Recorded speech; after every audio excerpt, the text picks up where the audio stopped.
الحمد لله الذي هدانا للإسلام والسنة وجعلنا من خير الأمة نحمده سبحانه ونشهد أن لا إله إلا الله وحده لا شريك له المعبود بحق من أهل الملة ونشهد أن محمدا عبده ورسوله المبعوث بالرحمة بشيرا ونذيرا بين يدي الساعة صلى الله عليه وسلم وعلى أبويه الرسولين النبيين الكريمين إبراهيم وإسماعيل وعلى كل النبيين والمرسلين وعلى آل كل وسلم تسليما كثيرا فإن أصدق الكلام كتاب الله تعالى وخير الهدي هدي محمد صلى الله عليه وسلم وشر الأمور محدثاتها وكل محدثة بدعة وكل بدعة ضلالة وكل ضلالة في النار أعاذنا الله وإياكم من النار وما يقرب إليها من قول أو عمل أو انتقاد. Nous remercions Allah subhanahu wa ta'ala et nous demandons la paix et la bénédiction d'Allah sur le prophète Mohammed sallallahu alayhi wa sallam, sa famille, ses compagnons et tous ceux qui suivent leur pas jusqu'au jour de la résurrection. Suite à quoi, aujourd'hui, nous allons débuter l'explication du livre de l'Inail al-Matalib sur le chapitre du mariage appelé Kitab al-Nikah في اللغة العربية والفقراء أو الفقهاء les juristes, les savants de la jurisprudence divisent le kitab, les chapitres en quatre. أربع الربع الأول يتكلمون في العبادات. Ils parlent au sujet de l'adoration. Puis après, ils entament al-mu'amalat. Et après, ils parlent sur autres chapitres et d'autres chapitres. Ce qui nous incombe, c'est le chapitre du mariage. يقول المصنف كتاب النكاح يسن لذي شهوة لا يخاف الزنا ويجب على من يخافه ويباح لمن لا شهوة له ويحرم بدار الحرب لغير الضرورة ويسن النكاح ذات الدين الولود البكر الحسيبة الأجنبية ويجب غض البصر عن كل ما حرم الله تعالى فلا ينظر إلا ما ورد الشرع بجوازه. L'auteur dit Kitab al-Nikah.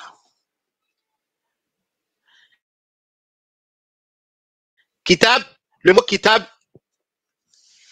masdar mudaf min kataba yaktubu katban wa kitaban wa kitabatan, c'est-à-dire il est un essai et il est un masdar, un adverbe du verbe kataba yaktubu wa ma'nahu fi al-lugha al-jam'u wal-majmu'. La signification du mot kitab, ça signifie le regroupement. Wa minhu at-tasmiyatul katiba, c'est-à-dire unité de soldats, groupe de soldats. Ce mot vient de al-katiba, qui signifie en arabe unité de soldats, c'est-à-dire groupement de soldats. Taïb. والنكاح النكاح عن إليه من فعل نكح ينكح nikahan, qu'on va voir sa signification tout à l'heure. Hatta la nata'ajjal. Wal ma'loum anna alfaz ma'nawi. Ce qui est connu est que les phrases ou les mots sont sous-entendus. Kitabun nikah, cela signifie kitabu ahkamin nikah. Kitab ahkamin nikah, c'est-à-dire le livre sur le jugement du mariage. Le livre sur le jugement du mariage. فبدأ بالكتاب لأنه ليس له تعلق بمسألة قبله. L'auteur lui a donné un chapitre parce qu'il n'y a pas un sujet qui est en rapport avec lui dans son livre.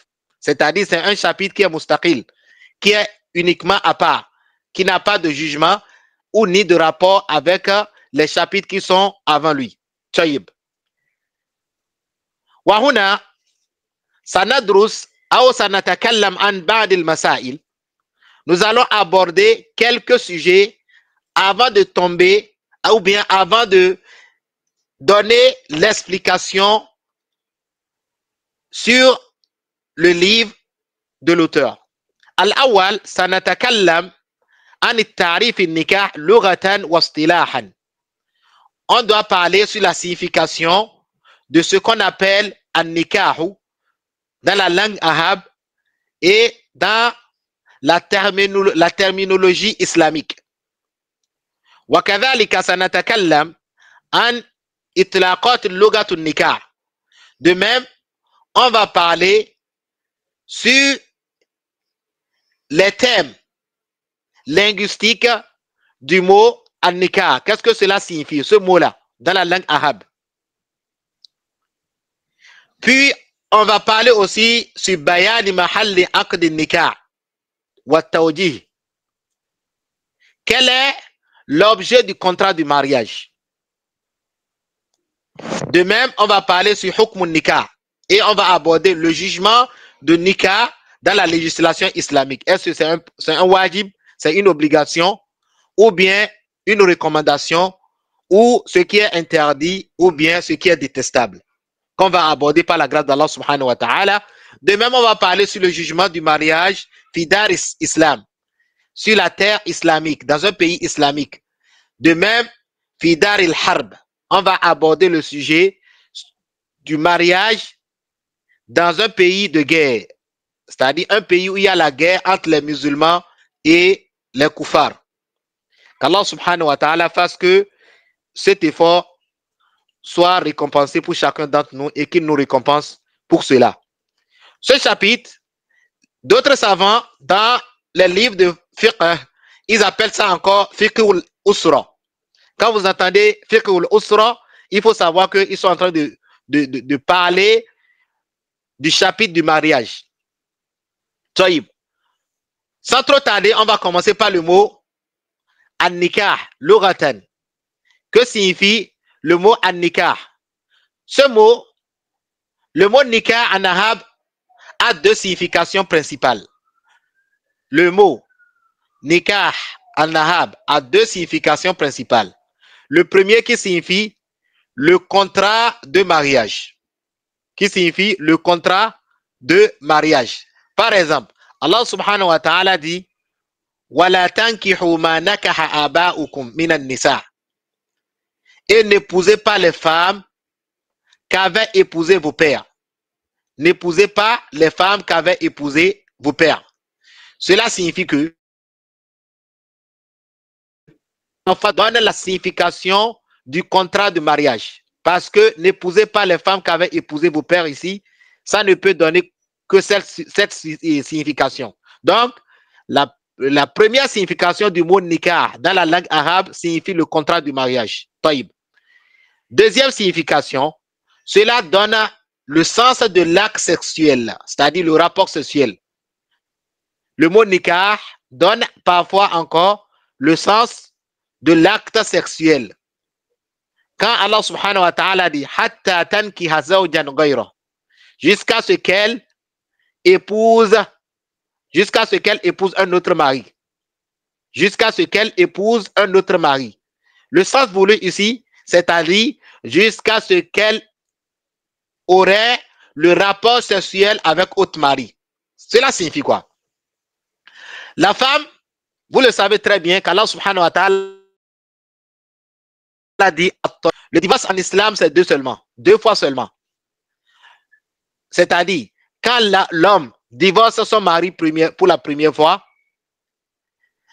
jusqu'à ce que la femme termine son idda, il a le droit de remarier cette femme. C'est-à-dire de demander sa main et de donner autre dot. Si elle a terminé son idda. Taïb. Si cette femme termine son idda, sa période de viduité, et que l'homme demande encore sa main, on appelle ça at-talaq raj'iyya, c'est-à-dire le divorce dans lequel l'homme a le droit de remarier encore sa femme. On appelle ça quoi? At-talaq ar-raj'iyya. Taïb. Lorsque l'homme il remarie encore sa femme pour la première fois et qu'il y a encore de disputes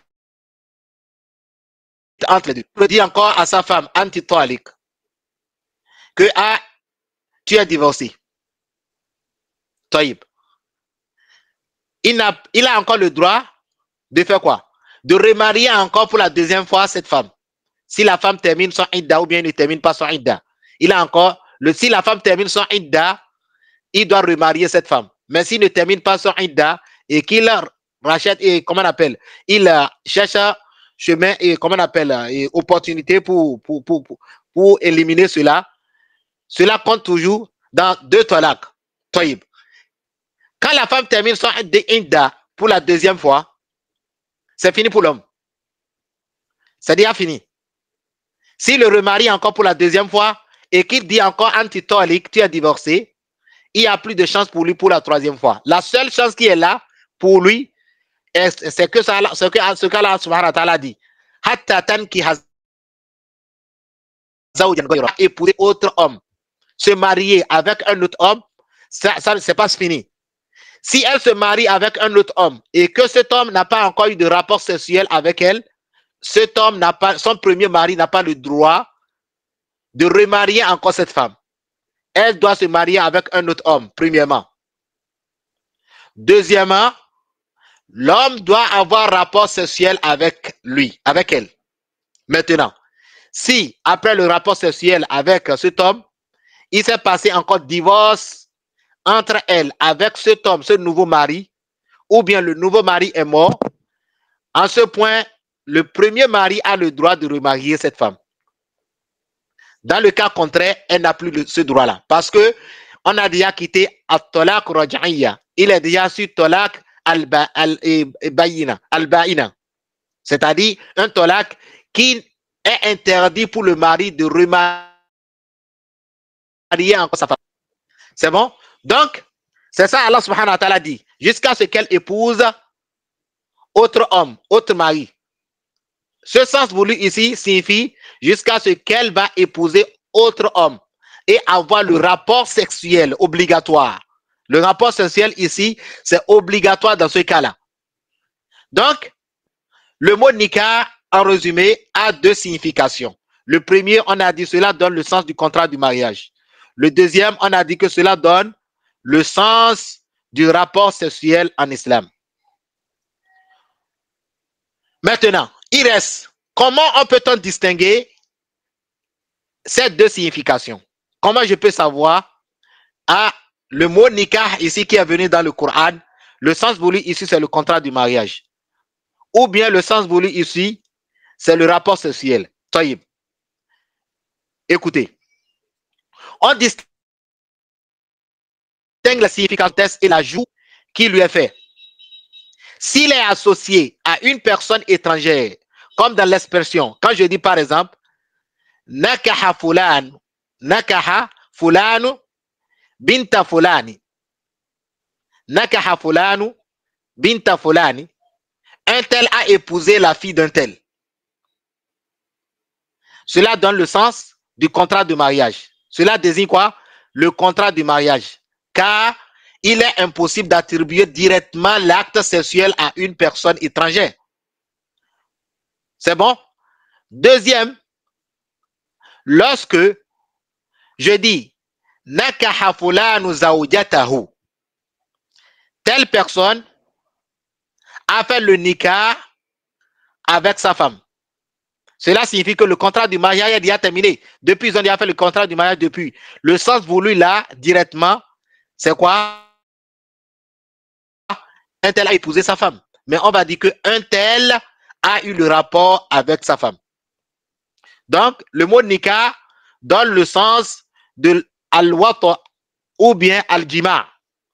Lorsque elle est affiliée ou bien annexée à la femme d'une personne. C'est bon? Maintenant, on va aborder l'étymologie du mot nikah. Quelle est l'étymologie du mot nikah? C'est-à-dire son étymologie. Le mot nikah est dérivé des notions de rassemblement. Al-Arab, les Arabes disent tanakahat al-ashjar. Tanakahat al-ashjaru. C'est-à-dire, les arbres se sont entrelacés. Ils se sont réunis. Entrelacement. Ça donne le sens de entrelacement. De même, ils disent nakahal mataru al-arda. Nakahal mataru al-arda. Cela signifie quoi? La pluie a arrosé la terre. La pluie a arrosé la terre. Donc, cela signifie que la pluie s'est mélangée au sol. La pluie s'est mélangée au sol. Maintenant, on va aborder le mot an-nikah dans la terminologie islamique. Que signifie ce mot-là dans la terminologie islamique? Les savants disent le mot nikah signifie dans la terminologie islamique le mariage, c'est-à-dire le mot nikah est un contrat entre un homme et une femme visant à permettre la jouissance mutuelle et à réaliser les objectifs du mariage, tels que la préservation de la chasteté, la procréation et d'autres finalités légitimes. Le mariage est un contrat entre un homme et une femme visant à permettre la jouissance et à réaliser les objectifs du mariage, tels que la préservation de la chasteté, la procréation et d'autres finalités légitimes. D'autres savants le définissent comme étant aqdun yatadammanu ibahat al-istimta'i kulli min az-zawjayni bil akhar ala al-wajhi al-mashru'i. Je reprends. Aqdun yatadammanu إباحة الاستمتاع كل من الزوجين بالآخر على الوجه المشروع. كل من الزوجين بالآخر على الوجه المشروع. C'est-à-dire qu'il s'agit d'un contrat qui permet à chaque époux de jouir de l'autre de manière légale. C'est un contrat qui permet à chaque époux, à l'homme et la femme, de jouir de l'autre de manière légale. L'étymologie en termes islamiques. Le mot nikah est terminologiquement, ou bien en terminologie islamique plutôt, rejoint celle de son usage linguistique. Car les mêmes notions de rassemblement et d'union s'appliquent au mariage en tant qu'institution.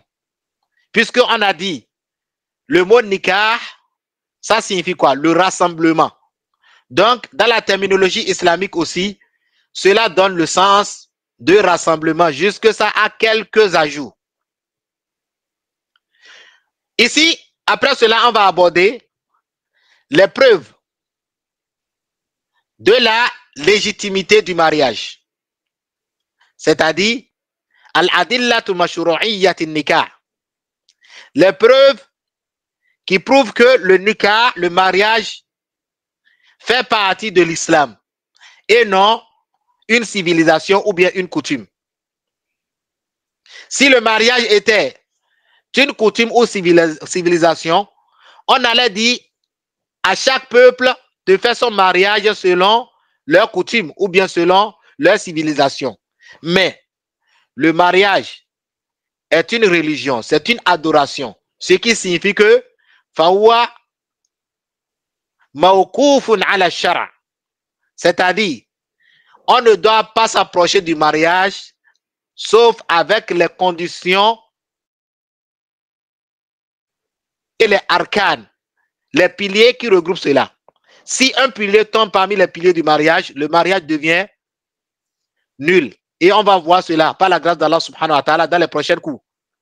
Et nous verrons l'erreur que beaucoup de personnes ou bien beaucoup de savants font lors du mariage. Par la grâce d'Allah subhanahu wa ta'ala, quiconque d'entre vous qui va suivre ce coup du mariage jusqu'à la fin par la grâce d'Allah subhanahu wa ta'ala, sachez que vous n'avez plus besoin d'un alpha pour célébrer votre mariage. Wallah. Vous vous présentez devant le wali de votre femme. Devant le wali de votre femme, en 5 minutes, vous avez déjà terminé votre mariage. 5 minutes, ça suffit largement pour terminer le mariage. Il suffit d'avoir les piliers qui se sont regroupés. Et on va étudier tout ça là. On n'a pas besoin d'un alpha pour venir perdre notre temps pour le mariage, par la grâce d'Allah subhanahu wa ta'ala. Premièrement, on va prendre les preuves venant dans le Coran al-Karim. Allah subhanahu wa ta'ala, il nous dit فانكحوا ما طاب لكم من النساء مثنى وثلاث ورباع. Allah subhanahu wa ta'ala dit et mariez-vous avec celles qui vous plaisent parmi les femmes. Donc Allah subhanahu wa ta'ala nous a recommandé de se marier avec celles qui nous plaisent parmi les femmes. 2, 3 ou 4. Allah subhanahu wa ta'ala dit encore huwa alladhi khalaqa lakum min nafsin wahidatin wa ja'ala minha zawjaha liyaskuna ilayha. Il dit c'est lui qui vous a créé d'une seule âme et en a fait son épouse. Wa min as-sunnah faqad tawatarat al-athar an rasulina sallallahu alayhi wa sallam. Dans la sunna, c'est-à-dire dans le hadith du prophète sallallahu alayhi wa sallam, il y en a beaucoup de preuves. La première preuve qu'on peut énumérer est le hadith des 3 hommes qui sont venus voir le prophète sallallahu alayhi wa sallam, qui sont venus voir plutôt les femmes du prophète sallallahu alayhi wa sallam, Aïcha radhiyallahu anha, l'une des femmes du prophète sallallahu alayhi wa sallam, pour questionner sur le sujet de l'adoration du prophète sallallahu alayhi wa sallam. Lorsqu'on les informe sur l'adoration du prophète sallallahu alayhi wa sallam, ils trouvaient cela trop léger. Ah, et ils se disent que bon, qu'en est-il nous du prophète sallallahu alayhi wa sallam? Le prophète sallallahu alayhi wa sallam, on lui a déjà pardonné ses péchés passés. Là, l'un d'entre eux dit, quant à moi, je priais la nuit sans fin, c'est-à-dire toute sa nuit, il va réserver ça pour la prière. Il ne va pas dormir. Le second dit, quant à moi, je jeûnerai toute l'année sans interruption. C'est-à-dire, lui va jeûner pendant toute l'année, sans rompre le jeûne. Chaque jour, il va jeûner. Chaque jour, il va jeûner. La troisième personne, quant à lui, dit quoi? Je m'abstiendrai des femmes et je ne me marierai jamais. Parce qu'il se dit que s'il se marie, le mariage va l'empêcher d'adorer Allah subhanahu wa ta'ala correctement. Donc il se dit qu'il ne va pas se marier et il va rester comme ça. Lorsque le prophète sallallahu alayhi wa sallam a été informé de leurs paroles, le prophète sallallahu alayhi wa sallam répliqua Il dit, êtes-vous ceux qui avaient dit ceci et cela? Il dit pas Allah. Il dit, أأنتم الذين قلتم كذا وكذا أما والله إني لأخشاكم لله وأتقاكم له لكني أصوم وأفطر وأصلي وأرقد وأتزوج النساء فمن رغب عن سنتي فليس مني. Le prophète sallallahu alayhi wa sallam, il dit, êtes-vous ceux qui a dit ceci et cela par Allah subhanahu wa ta'ala? Je suis celui qui craint Allah subhanahu wa ta'ala le plus que vous. Et je suis le plus pieux parmi vous. Mais je jeûne et je romps mon jeûne. Vous voyez? Je prie et je dors. C'est-à-dire le prophète sallallahu alayhi wa sallam, il prie dans la nuit, il se repose encore. Et je me marie avec les femmes. Et il dit à la fin, فَمَنْ رَغِبَ عَنْ سُنَّتِي فَلَيْسَ مِنِّي. Celui qui se détourne de ma sunna n'est pas des miens. Sallallahu alayhi wa sallam. D'après Abdullah ibn Amr, radiyallahu anhu, anna Rasulallah sallallahu alayhi wa sallam قال الدنيا متاع وخير متاع الدنيا المرأة الصالحة. D'après Abdullah ibn Amr, radiyallahu anhu, il dit que le messager d'Allah sallallahu alayhi wa sallam a dit, le monde est un bien temporaire. Le bien du monde est une femme vertueuse. Rapporté par Muslim. وعن أنس رضي الله عنه عن النبي صلى الله عليه وسلم حبب إلي من الدنيا النساء والطيب وجعلت قرة عيني في الصلاة. D'après Anas radiyallahu anhu, le prophète sallallahu alayhi wa sallam a dit, on m'a fait aimer dans ce bas monde l'amour des femmes, c'est-à-dire le fait de se marier avec les femmes, et l'amour du parfum, des parfums. Le prophète sallallahu alayhi wa sallam aime se parfumer beaucoup. Et il dit, et la source de la paix pour mes yeux réside dans la prière. Rapporté par An-Nasa'i.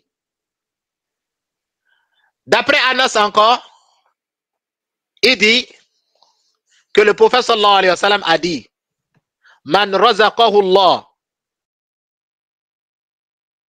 ilhatan faqad a'anahu ala shart dinihi falyattaqillaha fi shart ath-thani. Il dit que le prophète sallallahu alayhi wa sallam a dit, celui à qui Allah subhanahu wa ta'ala accorde une femme vertueuse, il l'a aidé déjà à accomplir la moitié de sa religion. Qu'il craigne Allah, ou bien qu'il craigne plutôt Allah subhanahu wa ta'ala pour la moitié qui reste. Rapporté par Al-Bayhaqi. وعن أبي هريرة رضي الله عنه أن رسول الله صلى الله عليه وسلم قال من أحب فطرتي فليستن بسنتي ومن سنتي النكاح. D'après Abu Huraira radiyallahu anhu, il dit, le messager d'Allah sallallahu alayhi wa sallam a dit, celui qui aime qu'il suive ma sunna, et parmi mes traditions, parmi ma sunna, il y a le mariage, rapporté par Ibn Majah. Donc, on dit quoi? في هذه الأحاديث جملة من الفقه منها أن النكاح من سنن الإسلام وأنه لا ربانية في شريعتنا وأن من ترك النكاح رغبة عن سنة محمد صلى الله عليه وسلم فهو مذموم مبتدع ومن تركه من أجل أنه أوفق له وأعون على العبادة فلا ملامة عليه لأنه لا يرغب عن سنة النبي صلى الله عليه وسلم وطريقته. On dit, dans ce hadith, il y a plusieurs enseignements juridiques, notamment que le mariage fait partie des traditions de l'islam, qu'il n'y a pas de monachisme dans la religion islamique, dans notre loi, et que celui qui délaisse le mariage par désir de se détourner de la sunna du prophète sallallahu alayhi wa sallam, il est blâmé et considéré comme mubtadi', comme un innovateur. Mais celui qui le laisse parce qu'il pense que cela lui convient mieux et l'aide dans l'adoration, il n'y a aucune reproche à lui. Mais néanmoins, il est recommandé à cette personne de se marier car c'est une adoration et c'est une sunna du prophète sallallahu alayhi wa sallam. Amal ijma', puisque les preuves al-masadir, les tests de la religion islamique se basent premièrement sur le Coran et la sunna, et puis al-ijma', le consensus. فقد أجمعت الأمة الإسلامية على مشروعية النكاح فقد شرع من عهد آدم عليه السلام واستمرت مشروعيته بل هو مستمر في الجنة ولا نظير له فيما يتعبد به من العقد بعد الإيمان. ذكر ذلك صاحب المغني المحتاج. Lorsque nous regardons dans Mughni al-Muhtaj, l'auteur dit فقد أجمعت الأمة الإسلامية على مشروعية النكاح. Il dit la communauté islamique est unanime sur la légitimité du mariage. فقد شرع من عهد آدم عليه السلام. Il dit le mariage a été légiféré depuis l'époque d'Adam alayhi salatu wassalam. Et il dit, et sa légitimité est wastamarrat mashru'iyatuhu, c'est-à-dire sa légitimité est perpétuelle. Ça continue toujours. Et il dit, bal huwa mustamirun fil jannah. Et il dit, en fait, il continue même dans le wala nazira lahu fima yuta'abbadu bihi min al-aqdi ba'da al-iman. Et il dit, il n'y a rien de comparable dans les actes d'adoration qui suivent le contrat du mariage après la foi. Ça, c'est un point très important. Maintenant, on va aborder l'objet du contrat de mariage. Mahal aqd nikah. Quel est l'objet du contrat du mariage? Lorsque l'homme fait le contrat du mariage avec une femme, quel est son objet? L'objet du contrat du mariage, c'est ce que nous appelons le droit de la jouissance conjugale. Le droit de la jouissance conjugale. Quand tu fais le contrat de mariage avec une femme, cette femme est considérée pour toi comme halal, celle avec qui tu peux jouir de tes désirs, et non la personne de l'épouse. C'est-à-dire, l'homme ne possède pas l'usufruit de la femme. Il ne possède pas la femme comme étant un bien. Et écoutez-moi correctement. L'homme ne possède pas la femme comme étant un bien, mais plutôt il le possède comme sa jouissance conjugale. Cela veut dire quoi? Vous savez, lorsque je prends mon argent maintenant et que je paye une maison ou bien je paye une voiture, cette voiture, je la possède comme étant mon bien personnel. J'ai le droit de louer ma voiture à celui que je veux. J'ai le droit de louer ma maison à celui que je veux. Pourquoi cela? Parce que je possède cette voiture que j'ai payée ou bien cette maison que j'ai payée comme étant un bien personnel. Quand tu te maries, tu fais le contrat du mariage avec lui. L'objectif du contrat de mariage, c'est que tu possèdes cette femme comme ta jouissance conjugale et non comme un bien. Car si tu la possèdes comme étant un bien personnel, il serait permis pour toi de la vendre. De même, si tu possèdes cette femme comme ton usufruit, il serait permis pour toi de louer cette femme. Puisqu'il est interdit de vendre la femme que tu as épousée avec le contrat du mariage, et il t'est interdit de louer cette femme à un autre homme, alors l'islam te dit que cette femme que tu as épousée, tu la possèdes comme une jouissance conjugale. Tu ne la possèdes pas sa personnalité. Tu ne possèdes pas la personnalité de la femme comme un bien. Tu n'as pas le droit de louer cette femme à qui que ce soit. Tu n'as pas le droit de vendre cette femme parce que ce n'est pas de l'esclave. Si c'était esclave, il serait préférable pour toi, ou bien il t'aurait permis de la vendre parce que l'esclave est considéré comme étant un bien aussi. Tamam? Or, puisqu'il ne possède ni l'un ni l'autre et que son seul droit se limite à la jouissance conjugale, cela prouve que l'objet du contrat du mariage est la jouissance et non la personne ni l'usufruit de l'épouse. Je pense que ce sujet est clair. Et je ne parle pas du droit de la femme envers son mari, ni les devoirs de la femme envers son mari. Ça, c'est un autre sujet carrément. Les savants, les juristes, ils apportent ce sujet pour montrer la différence entre le contrat du mariage et le contrat dans l'achat et la vente. Le contrat entre l'achat et la vente est que tant que tu payes quelque chose et que tu ne possèdes pas cette chose abadiya comme étant un bien, ce contrat est invalide. Tu payes une voiture maintenant au port, à l'aéroport, chez une personne. La personne te dit, bon, ce RAV4 là, je te vends ça à tel prix. Mais tu n'as pas le droit de louer ça. Tu n'as pas le droit de louer cela. Et tu n'as pas le droit de vendre cela.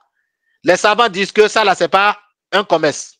Ce contrat d'achat ou de vente est annulé. Pourquoi c'est annulé? Parce que quand tu payes quelque chose,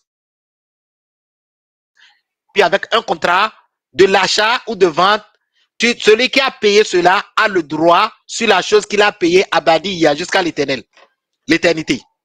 Mais quant au contrat du mariage, quand tu payes, quand tu signes le contrat du mariage, quand tu fais le contrat du mariage avec une femme, tu ne possèdes pas cette femme comme étant un bien. Je pense que vous comprenez la différence entre les deux, entre le contrat du mariage et le contrat dans l'achat ou bien la vente.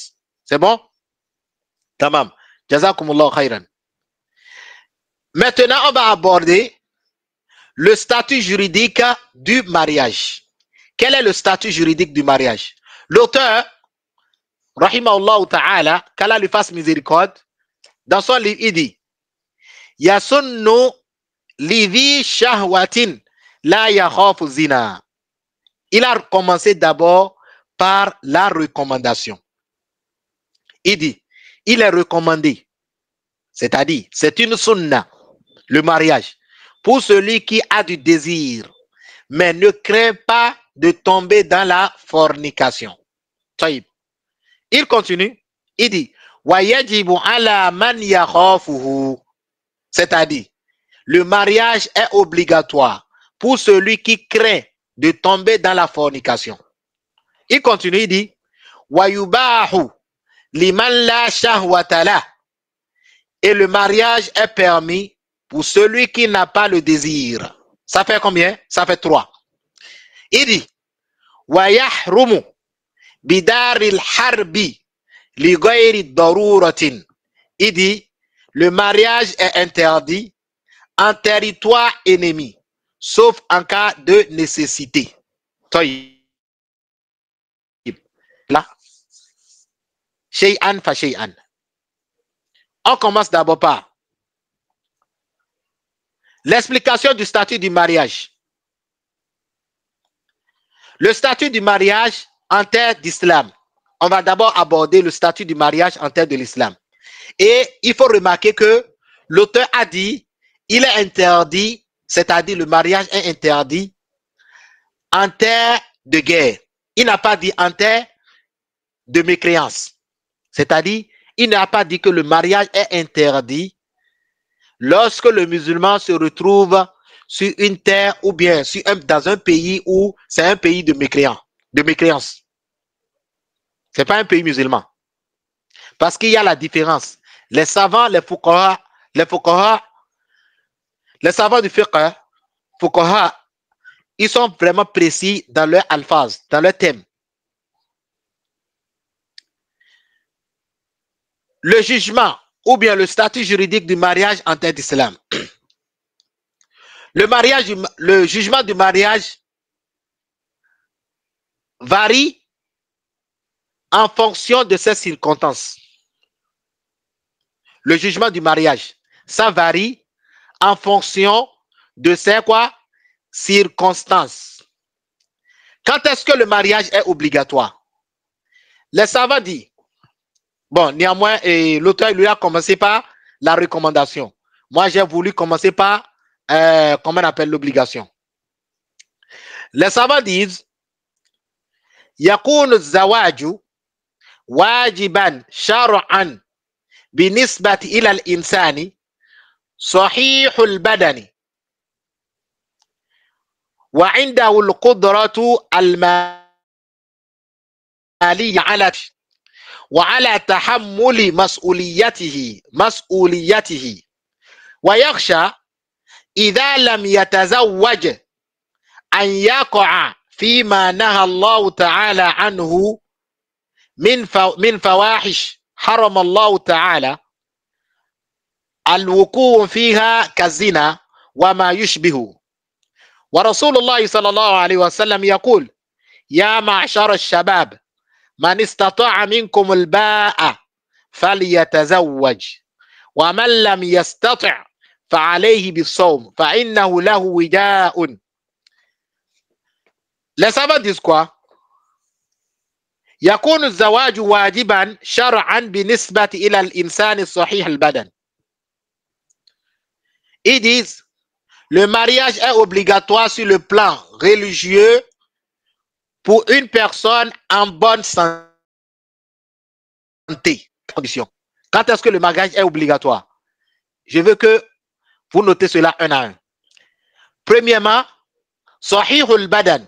On va voir la santé de la personne. Une personne en bonne santé, premièrement. Tamam? Wa indahu al-qudra al-maliyya ala takalif az-zawaj. Après cela, on voit que cette personne a les moyens financiers de supporter les coûts du mariage. Ça fait combien? Ça fait 2. Ok. Wa ala tahammuli mas'uliyatihi. Ça fait 3. De même, cette personne a les moyens financiers de supporter les coûts du mariage, qui est deuxièmement, et ses responsabilités, c'est-à-dire d'assurer les responsabilités, la responsabilité du mariage. Ça fait 3.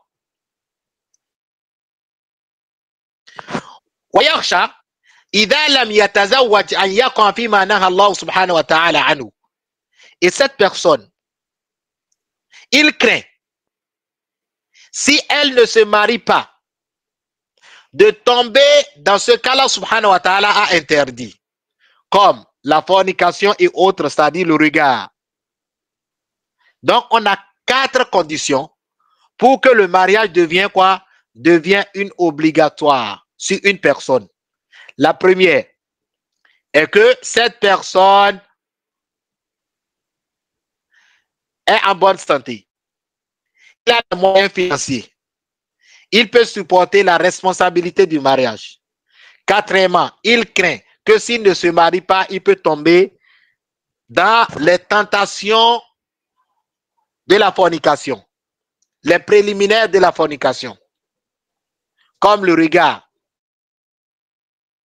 S'il sort, il est au dehors. on lui dit qu'il doit se marier. Alors le hadith du prophète sallallahu alayhi wa sallam qui dit Ya ma'ashar al-shabab, man istata'a minkum al-ba'a falyatazawwaj. Oh jeunes gens, celui d'entre vous qui a la capacité de se marier, qu'il se marie. Ce hadith devient une obligation pour lui. Pourquoi? Parce que il a les 4 choses qu'on doit voir sur un homme pour que le mariage devienne une obligation pour lui. Donc on va lui dire, le mariage est devenu pour toi une obligation. Puisque le prophète sallallahu alayhi wa sallam a dit, celui d'entre vous qui a la capacité de se marier, qu'il se marie.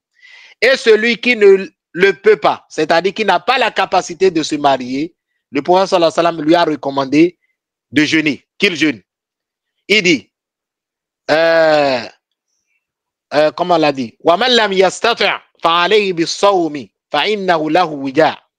Oui, le prophète sallallahu alayhi wa sallam dit, celui qui ne le peut pas, qu'il jeûne, car cela est un moyen de se préserver.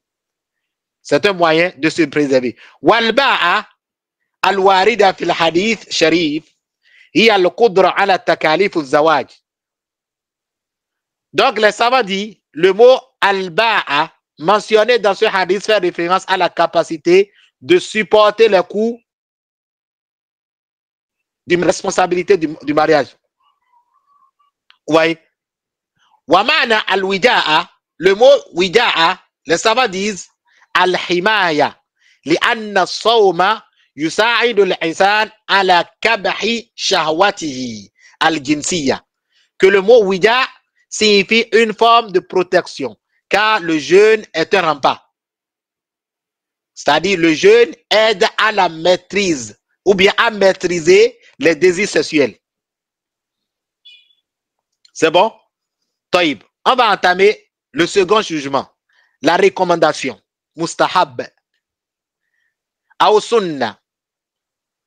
Les savants disent yakunu zawaj mustahabban بنسبة الإنسان عنده قدرة على تكاليفه وكذلك القدرة على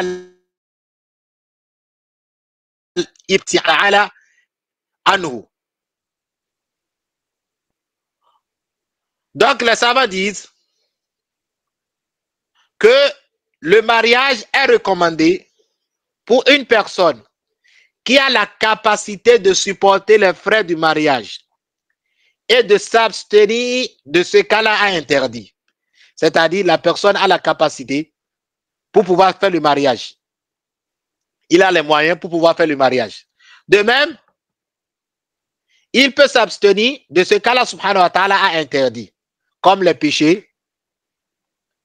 Vous voyez, pourquoi cela? Peut-être en raison de sa grande adoration et de son excellence en relation avec son Seigneur.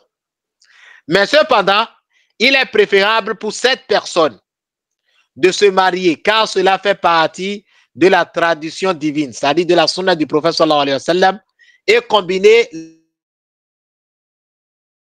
la grande adoration. De plus, il n'y a pas de monachisme dans l'islam, comme je l'ai dit préalablement.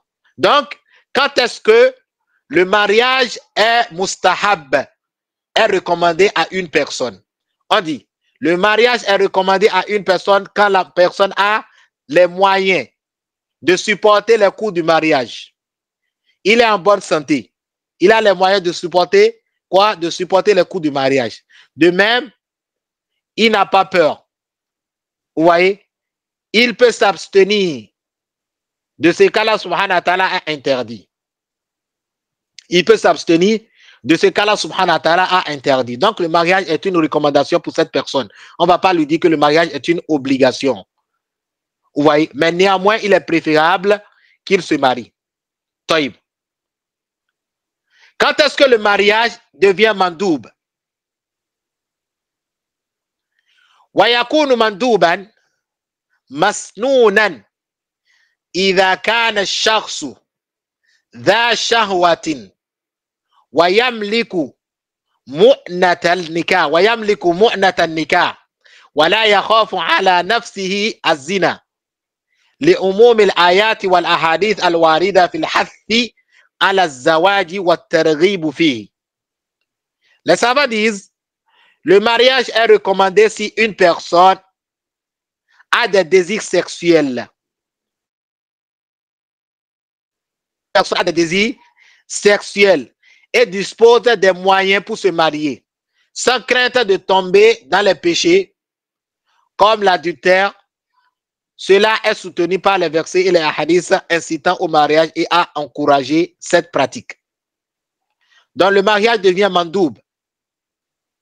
C'est-à-dire, si cette personne, il fait le mariage, peu importe, on va lui dire que le mariage est recommandé pour toi si tu as les désirs sexuels et que tu disposes des moyens pour te marier, sans craindre de tomber dans les péchés ou l'adultère. Donc le mariage est recommandé en raison des nombreux bienfaits qu'il procure et des maux qu'il permet d'éviter. Parmi ces bienfaits, c'est-à-dire les bienfaits du mariage, on peut citer l'obéissance aux ordres d'Allah subhanahu wa ta'ala et de son messager, la chasteté et la protection de la pudeur pour les époux, la prise en charge et l'entretien de l'épouse, la procréation et la continuité des générations, la préservation de l'existence de l'humanité. De même, l'augmentation du nombre de musulmans et la fierté du prophète Mohammed sallallahu alayhi wa sallam devant les autres prophètes le jour du jugement. Donc, voilà les cas où le mariage devient recommandé mustahab et puis wajib, obligation. Taïb. Mata yakunu an-nikah muharram. Quand est-ce que le mariage devient interdit pour une personne? Wa yakunu az-zawaj muharraman binisbati ila insanin ajizun an takalifihi madiyan wa ma'nawiyan wa sahihan. ويعلم بأنه لو تزوج فإنه سيظلم من يتزوجها ولا يستطيع أن يوفيها حقوقها، وهذا الضرر نهت عنه الشريعة الإسلامية بقوله صلى الله عليه وسلم لا ضرر ولا ضرار. Les savants disent, le mariage est interdit pour une personne qui est incapable de supporter les coûts financiers, moraux et physiques. Il est incapable de supporter les coûts financiers, moraux et physiques du mariage. Et qui sait, c'est-à-dire cette personne, qu'elle serait injuste envers son épouse, ne pouvant pas satisfaire ses droits. Cela constitue un préjudice, ce que la législation islamique interdit. Comme l'a dit le prophète sallallahu alayhi wa sallam, la darar wa la dirar. Il n'y a pas de tort ni de préjudice. Donc le mariage devient interdit pour une personne quand, lorsque la personne n'a pas la capacité, les moyens financiers, il n'a pas la capacité. Vous voyez? Donc, et il craint, s'il se marie avec une femme, il ne peut pas supporter les moyens ou bien commettre de l'injustice envers cette femme. Cependant, le mariage devient pour la personne une interdiction. Vous voyez?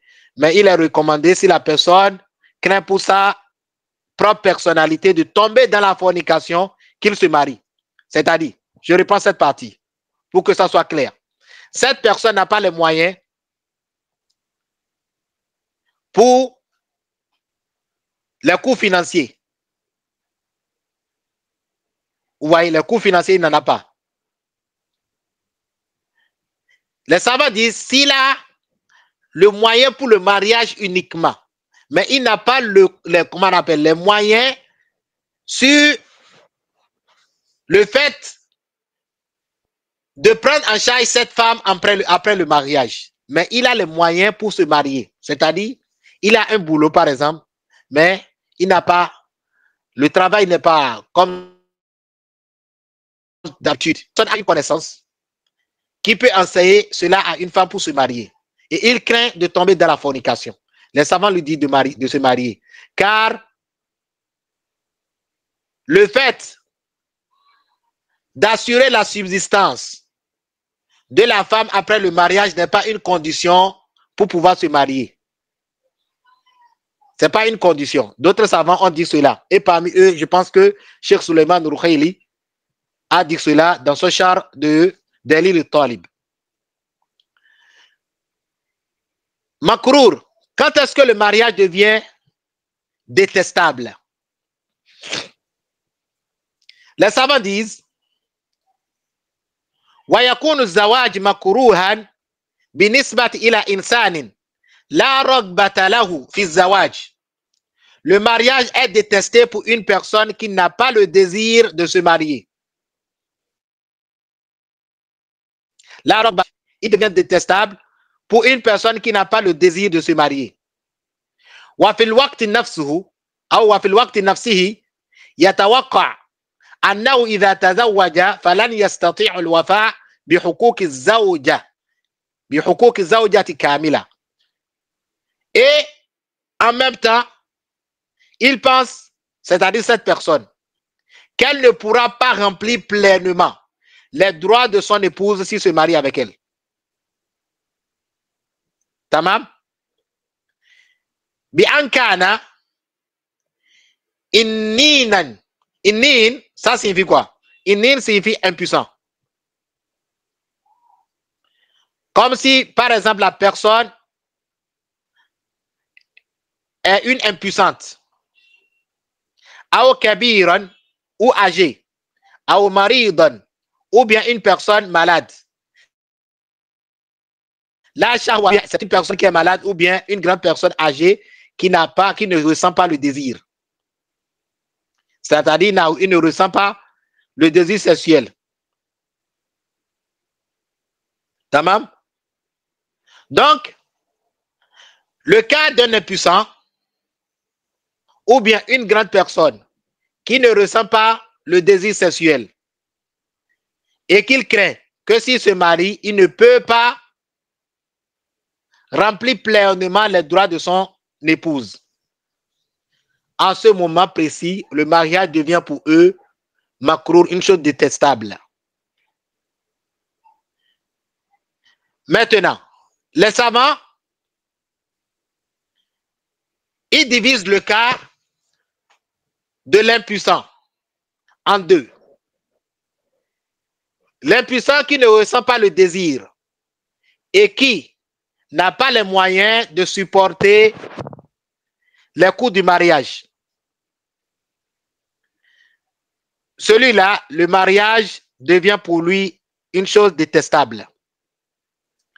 Mais quant à un impuissant qui a les moyens de supporter la femme, c'est-à-dire il est riche, mais il ne peut pas supporter le rapport sexuel, il ne peut pas faire le rapport sexuel, il est impuissant. Mais il a les moyens financiers. S'il se marie, il peut supporter cette femme pour les dépenses de cette femme. Maintenant, cet impuissant, il craint de tomber dans les débauches. C'est-à-dire le fait de regarder les femmes quand il sort. Les savants lui disent, si on trouve une femme qui accepte de se marier avec elle et que cette femme craint Allah subhanahu wa ta'ala, qu'elle ne va pas tomber dans la fornication, qu'elle ne va pas tromper cet impuissant s'il se marie avec elle, avec lui, le mariage est pour cet impuissant permis. Il est permis pour lui. Si la femme est d'accord. De même, le même jugement va sur la femme. Si une femme est fertile, et comment on appelle là, et une femme qui ne peut pas faire d'enfant, qui a problème, qui ne peut pas faire d'enfant, et il trouve un homme qui l'accepte de la marier, ou bien une femme qui ne veut plus d'enfants. On suppose une femme qui a déjà 7 enfants. Et il s'est passé divorce entre lui et avec son mari. Et la femme se dit que, bon, là où je suis, je ne veux plus d'enfants. Mais si je trouve un homme qui va se marier avec moi, fala bas. Si on trouve l'homme qui est d'accord de se marier avec cette femme, cela est permis. Mais on déteste cela. Cela est détestable pour un homme qui veut commencer sa vie conjugale de se marier avec une femme qui ne peut pas avoir d'enfants. Il est détestable pour un homme qui veut commencer sa vie conjugale de se marier avec une femme qui ne peut pas faire d'enfants ou bien qui ne veut pas d'enfants.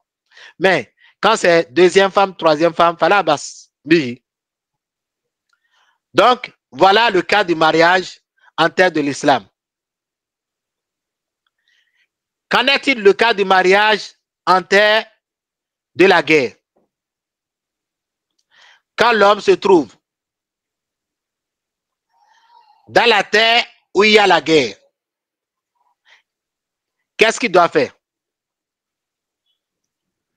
Les savants divisent ce chapitre en deux, ou bien ce point en deux.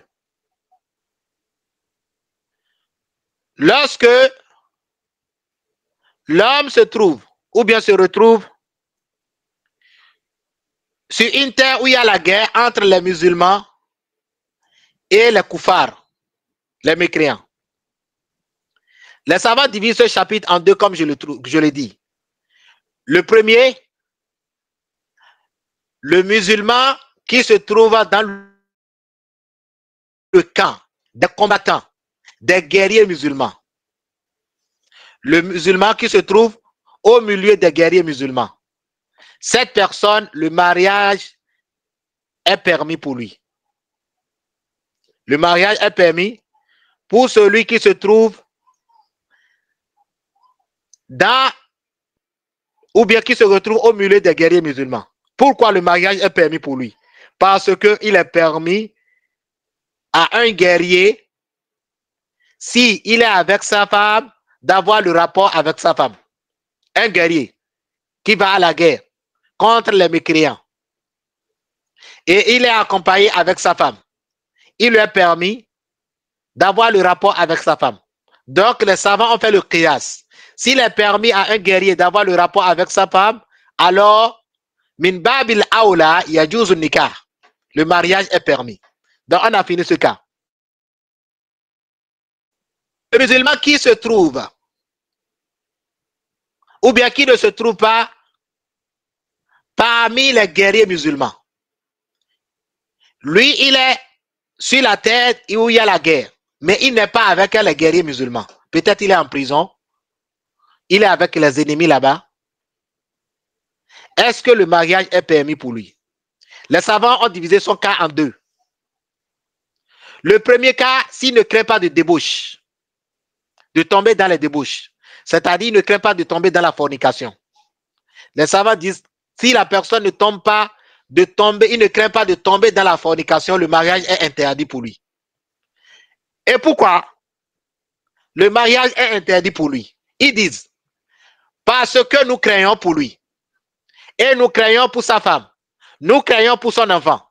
Comment? On dit, tu n'as pas la certitude que si tu te maries avec une femme, alors que tu n'es pas avec les musulmans, tu n'es pas avec les guerriers musulmans, tu es avec les ennemis, peut-être en prison, et que tu te maries avec une femme, ou peut-être tu es avec ton esclave, parce que les savants, ils donnent, tout ça, là, les savants amènent cela dans des détails. Vous savez, l'homme, il a le droit, quand il se marie avec son esclave, ou bien il a le droit d'avoir le rapport avec son esclave. Vous voyez? Donc, il est interdit pour toi, si tu ne crains pas de tomber dans les débauches, de faire le mariage ou bien de faire le rapport avec ton esclave. Pourquoi? Les savants disent parce qu'on craint pour sa femme et son enfant. Comment? Parce que si tu te maries avec la femme, tu n'es pas en sécurité. Il se peut que les mécréants en eux-mêmes, font des rapports sexuels avec ta femme. Et c'est grave pour toi. De même, si ta femme tombe enceinte et qu'il met au monde un enfant, il se peut que cet enfant soit saisi par les mécréants. Et ton enfant serait éduqué par les mécréants. Donc, par crainte pour lui,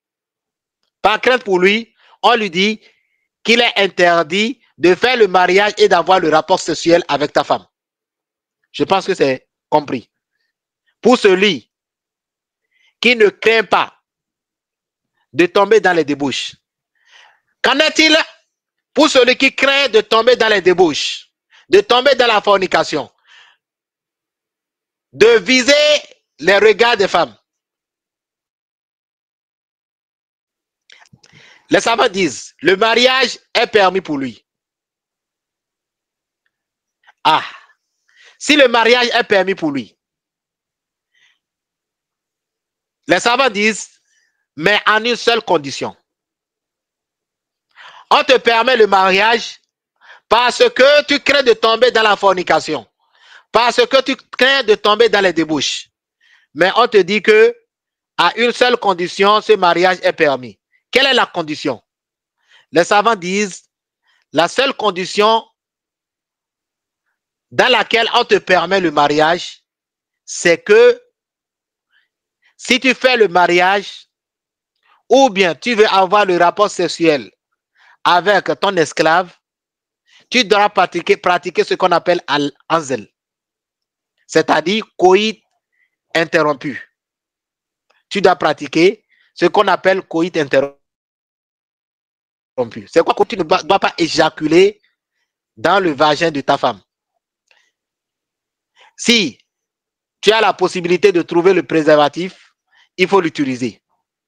Si tu n'as pas la possibilité de trouver le préservatif, il ne faut pas éjaculer. Quand l'éjaculation vient, tu dois te lever.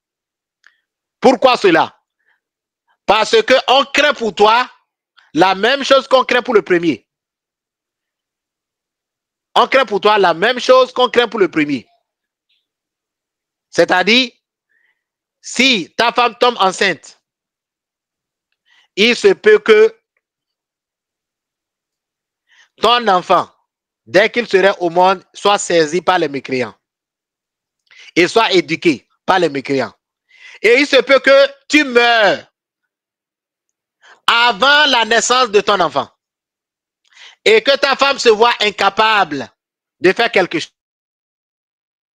chose avec elle. Ou les mécréants, les ennemis vont saisir ton enfant. Ou plutôt encore, même si la mort ne vient pas, tu n'es pas en sécurité avec ta femme. Il se peut que cette femme, les mécréants couchent encore avec elle. Et toi, tu ne sais pas. Si toi, tu éjacules dans le vagin de ta femme et qu'un mécréant saisit ta femme avec force et dureté et il couche encore avec la femme, lui-même a éjaculé dedans. L'enfant est pour qui? Tu ne le sais pas. Donc, pour la sécurité de notre propre âme, la charia islamique est un charia, une législation parfaite. Wallahi. Une législation parfaite. Il nous protège. Il protège. La législation islamique nous protège nos familles et protège nos biens. Allah subhanahu wa ta'ala, il nous protège avec sa législation. Il protège nos familles, il protège les écoles de la législation islamique. Vous n'allez jamais voir cela dans aucune religion. Il n'y a pas cette religion-là qui protège la propre personnalité de la personne. Regardez ceux qui adorent les vaudous. Est-ce que vaudou est capable de protéger leur propre personnalité? Combien de personnes sont tombées de l'arbre? Vaudou est incapable de les prévenir du mal qui va les atteindre. Mais l'islam nous prévient du mal et il nous protège de ce mal-là. Allah, c'est vraiment un bien pour nous de remercier chaque jour Allah subhanahu wa ta'ala de nous avoir comptés parmi les musulmans par sa miséricorde et non par nos biens. Mais ce n'est pas sa miséricorde qui nous a comptés parmi les musulmans. وهذا من نعمة الله سبحانه وتعالى علينا ينبغي علينا أن نحمد الله سبحانه وتعالى على ذلك وأن نشكره. C'est bon? Autre sujet, ou peut-être le sujet, on va aborder cela prochainement par la grâce d'Allah subhanahu wa ta'ala. Bon, je vais aborder ce sujet-là brièvement. Wahoua, est-ce que le fait de se marier avec une seule femme ou avec 2, 3, 4, c'est ça qui est la sunna? Lequel est la sunna? Les savants, comme par exemple dans Arsal Muhtasarat, lui dit yasunnu ma'a shahwatin liman lam yakhaf az-zina wa yajibu ala man yakhafuhu jusqu'à an-nihaya. Il dit wa yasunnu wahida, c'est-à-dire il fait partie de la sunna que la personne se marie avec une seule femme.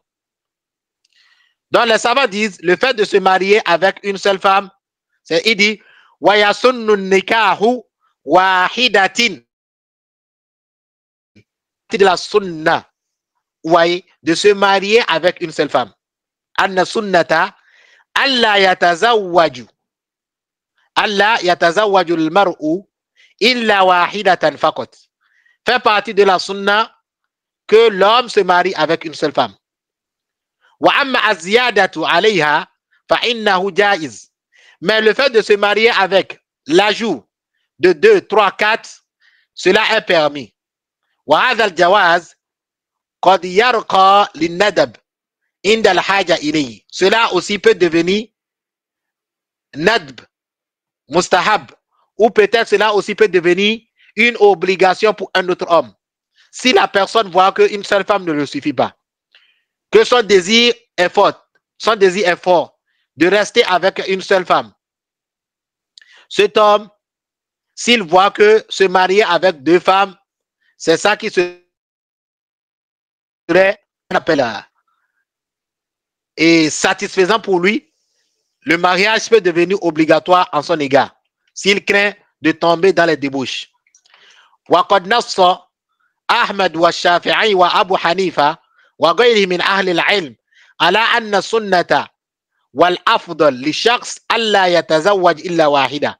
L'imam Ahmad et l'imam Al-Shafi'i ainsi que l'imam Abu Hanifa ont énuméré que cela fait partie de la sunna que l'homme se marie avec une seule femme. وعبر الفقهاء بالسنة. Dans d'autres savants de fiqh, les juristes, ont appelé cela comme étant une sunna. لأن فعل النبي صلى الله عليه وسلم هو من خصائصه. Puisque l'acte du prophète que le prophète fait partie de ses spécificités. C'est pourquoi les savants ils disent qu'il y a une qaïda dans Usul, on dit wa kullu fi'lin linabiyyin jurida an amrihi fa ghayri wajibin. Ouais, tout acte que le prophète sallallahu alayhi wa sallam fait partie de ses spécificités. C'est-à-dire c'est spécial uniquement pour le prophète sallallahu alayhi wa sallam. C'est pourquoi al-ulama, ils amènent un chapitre dans Kitab al-Nikah, dans le chapitre sur le Nikah, baban, tawilan jiddan, fi khasa'is Nabi sallallahu alayhi wa sallam, sur les choses qui sont spécifiques pour le prophète sallallahu alayhi wa sallam. Wa jullu khasa'isihi innama hiya fi nikah. Et la majorité des choses qui sont spécifiques pour le prophète sallallahu alayhi wa sallam dans l'adoration, la majorité de ces choses-là font partie du mariage. C'est lui seul qui a le droit de marier. Personne n'a pas ce droit-là. Il est le seul qui a le droit de marier une femme dépassant le nombre 13. Il est le seul qui a le droit de se marier avec une femme bigayri mahar, sans donner la dot. Il peut même donner le droit à comment on appelle, à une famille de se marier avec telle personne. Il est le seul qui a ce droit-là. Le prophète peut envoyer un compagnon. Et vous savez, dans les hadiths, il envoie un compagnon, va chez telle famille. Dis-leur que de se marier avec leur fille, de te donner leur fille en mariage. Qui a ce droit-là? Sallallahu alayhi wa sallam. Il peut marier une femme à un homme qui n'a pas de wali. Vous voyez, comme la femme qui est venue voir le prophète sallallahu alayhi wa sallam pour se présenter au prophète, en a besoin d'elle. Et quand le prophète l'a regardé, bon, le prophète n'a pas, elle ne plaît pas le prophète sallallahu alayhi wa sallam. Et un compagnon était avec le prophète sallallahu alayhi wa sallam. Le compagnon l'a demandé au prophète sallallahu alayhi wa sallam de lui donner un mariage. Donc le prophète sallallahu alayhi wa sallam a le droit de donner une femme en mariage à un autre homme sans la présence du wali de cette femme. Sallallahu alayhi wa sallam. Donc, ça c'est un sujet très très important. Donc, on va s'arrêter ici et ceux qui auront des questions ou ajouts pour le coup peuvent les poser ou ajouter.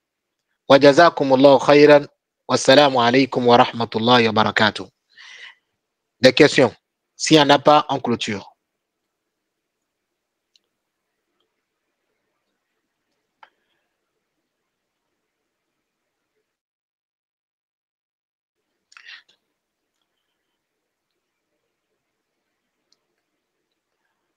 طيب سبحانك اللهم بحمدك أشهد أن لا إله إلا أنت أستغفرك وأتوب إليك. السلام عليكم ورحمة الله وبركاته.